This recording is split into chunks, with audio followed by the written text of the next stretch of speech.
Welcome to Sons of the Forest. In this game, you can visit the magical site too. You'll ride in a helicopter, say hello to your friends, find a new friend, build a house, do some woodworking with your companions, meet the locals, play with the babies, go hiking, go sled riding in the mountains, see the local wildlife, eat people. Why'd you just throw that arm in the fire? Don't worry about it.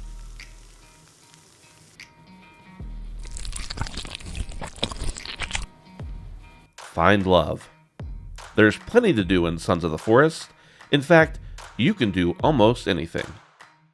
I picked up Sons of the Forest about 10 days ago, and ever since then I've put probably between 35 and 40 hours into it, which for me is a lot for just one game. Now, even though I think I've done just about everything in the game and I've completed the story that's there, this is not a review necessarily. I just wanted a chance to talk about it. The game's still in early access, and it's pretty buggy, but that's kind of to be expected with some early access games. I know I have some different feelings about early access from time to time, but for whatever reason, Sons of the Forest just grabbed me, and I went ahead and went for it, and I did not regret it. Now, if you like what you're seeing so far, make sure to stick around and support the channel just by clicking that subscribe button down below. I really appreciate it. Thanks. Full disclosure, I did not play the game that came previous to this, The Forest. Really interesting sequel naming there, but whatever. Sons of the Forest is pretty much just a straight up survival game. You need to eat, you need to drink, you need to sleep, you need to fight off enemies and make sure that everything you have is secure. And there is a peaceful mode, and there are multiple levels of difficulty as well, but the point of the matter is you still have to survive either way. In this game, you go to an island to rescue some billionaires, and while you're there, you find a bunch of cannibals and mutants and some other crazy stuff later on as well. And that's really the main hook of the game. In addition to the traditional things we think about when we think about survival, Sons of the Forest also brings along with it a changing climate, different weather patterns from time to time, and the seasons will change as well, introducing new aspects of difficulty to the game based on the time of year that it is. Sons of the Forest also has the option for a multiplayer mode. You can play with up to 8 people in one server. The only downfall to that is that the person who creates that world has to be there for the other people to play, but that's a limitation I'm willing to work with. So, with the basics out of the way, let's just get right into the bad stuff. And I gotta be honest with you, there's not a lot of bad stuff for me here. And pretty much all the bad stuff that is there can be explained away by early access. I mean, even though the game costs $30 to play it in an unfinished state, at least you know that going in. The first thing that's kind of negative is the story is not really finished. There are multiple cutscenes without sound, the story doesn't quite make sense, and you're not really sure what's going on. You can kind of extrapolate it, and some people have put out some theory videos on the internet, and that's great, but you don't really have a cohesive story here. But that's not the reason for me that I was playing Sons of the Forest. We'll get more into building later. Also, this may go away with the full release, and it may not, but the performance isn't necessarily stable. You see frames go anywhere from 120 all the way down to 20, and this can create kind of a nauseating experience if you're not used to playing games like that, but hopefully that's something we also see go away with the full release. And I gotta be honest, that's pretty much it. I mean, everything else about this game I just adore. Other than those few things, this game is a solid survival game that I really, really enjoyed. Let's start off with some visuals. First of all, the game is absolutely beautiful. You have some graphics that aren't quite there, and things don't always render in as quickly as you think that they should, but overall, the visuals of this game are phenomenal. Running through the forest in Sons of the Forest is a crazy experience because you're just encountering so many different moving pieces and so many different trees and animals and leaves and bushes that you can pick berries off of. It really creates a fun environment to just be able to explore. And of course, you never know if you're going to run into some cannibals. But since we're talking about the enemies, the AI is superb.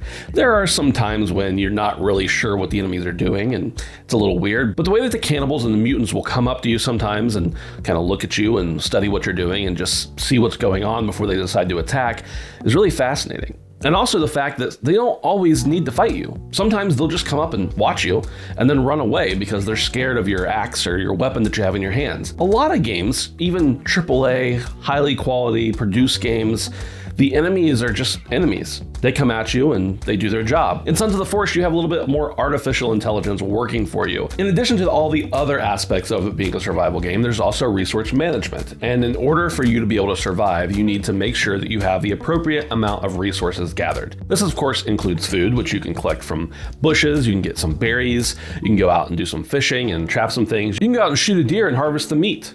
Or, hey, if you just don't mind being the same as the cannibals who are already on the island, go ahead and kill them and eat them. It's totally fine. And you'll want to make sure you have access to some clean water, not just the ocean water. You're on an island. There's plenty of water out there, but some clean water that comes from the island as well.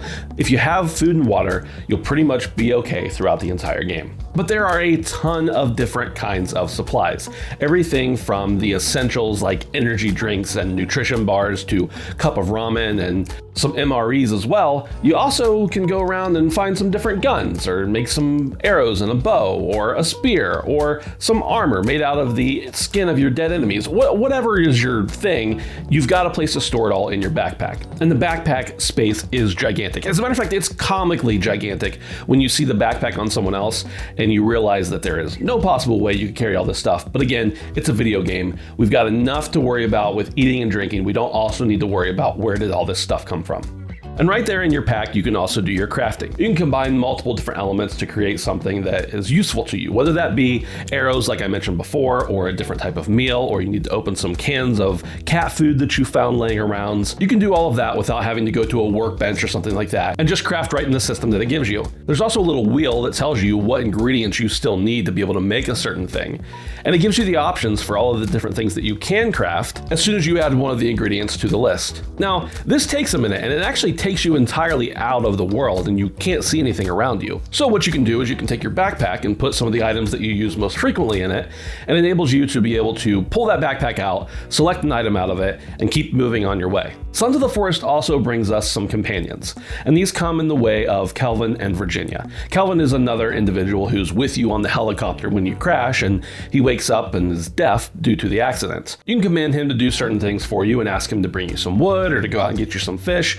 He's not going to be the cure-all. He's not going to fix everything for you, and there's still a lot of work you're going to have to do on your own, but just having someone who's able to gather those resources and bring them to you is an immense help. There's also Virginia, and I won't go into who exactly she is, but she's on the island when you get there, and at first she's pretty afraid of you. But she'll start to show you some different fascinating points on the island. She'll point at enemies when they're nearby, and later on, you might even be able to give her a gun and just have her go ham on some cannibals. She'll also occasionally bring you some items such as squirrels or aloe vera so that you can craft some healing supplies. So even when you're playing solo, you've got these other individuals who are there to assist you. And again, they're not going to do everything for you. And if there's a bad guy, they're probably going to run away and scream. But it does make it nice to be able to rely on some other individuals to do some things for you in the survival game. Now, honestly, the biggest thing I want to get to is the building system in this game. There are a lot of other survival games out there that enable you to be able to build things, but for whatever reason, Sons of the Forest just spoke to me in a different way. I mean, when you go out and cut a tree, the whole thing falls down. It's not just some blocks hanging in the air. The tree falls down and there are logs there for you to pick up. And you can take those logs and split them any way you want. You can build a house out of them. You can build a ramp out of them, some stairs, some spikes, whatever you want to do. You can pretty much make those logs work for you. And there's a mode for you to be able to free build, and it tells you what you need in order to do those things. But if you flip your guidebook over, it'll also give you some pre-builds. If you're not someone who's terribly creative and you just want a list of things that you need in order to make something and for it to build it automatically, that's there as an option as well. And of course, there are a bunch of other things there that you can build as well that are predetermined, not just structures. Now, for as robust as the building system is, one thing that kind of stinks is if you're using one of these pre-made designs, you can't add on to it and kind of improv. And maybe that's just a limitation that I didn't figure a way around, and there's people out there who have. But for me, I just really preferred building things by themselves so that I could make them look and feel exactly the way I wanted to. And not only can you just build some structures, but there are ways that you can figure out exactly what it is you need to make. If the ground isn't quite flat, you can't just automatically put a floor on it. You have to create a little bit of a base in order to do so. And sometimes figuring that out is a little bit wonky. And whether that's just a limitation of the early access or just the limitation of the building system in general, I don't know, but figuring out how to do it was sometimes more satisfying than the finished product. So when you're building the pre-established structures, you can just bring the logs up to it and it'll automatically put them where they need to go. But if you're someone who is going to free build, having the ability to chop up the wood into smaller pieces or cut it into planks or make it pointed on the top so you can create a defensive wall, the game allows you to do all that with the systems that are built into it. Overall, I really really enjoyed building in this game. And I don't 100% know what it is that makes it distinct or feel different, but I can guarantee you when you place those logs exactly where you want them to go, and they make the structure that you had in your mind, something about it just feels right. And the crazy thing is, although there are some limitations, if you work hard enough, you can get around most of them and build almost anything that you want. Exploration is the other key point, and pretty much anywhere you go on the map, you're probably going to find some sign of life, whether that's regular old human life, or whether that's a cannibal, or whether it's an underground bunker that was left there by some billionaires years ago, or under in a cave, you find some mutants and you need to fight them off in order to retrieve something. The exploration in this game is absolutely wild, and there are so many places you can go and things that you can do and sites that you didn't expect to see that lay just around the corner for you. It really just makes the game shine, in my opinion. We have so many games that are excellent games, but you know exactly what to expect.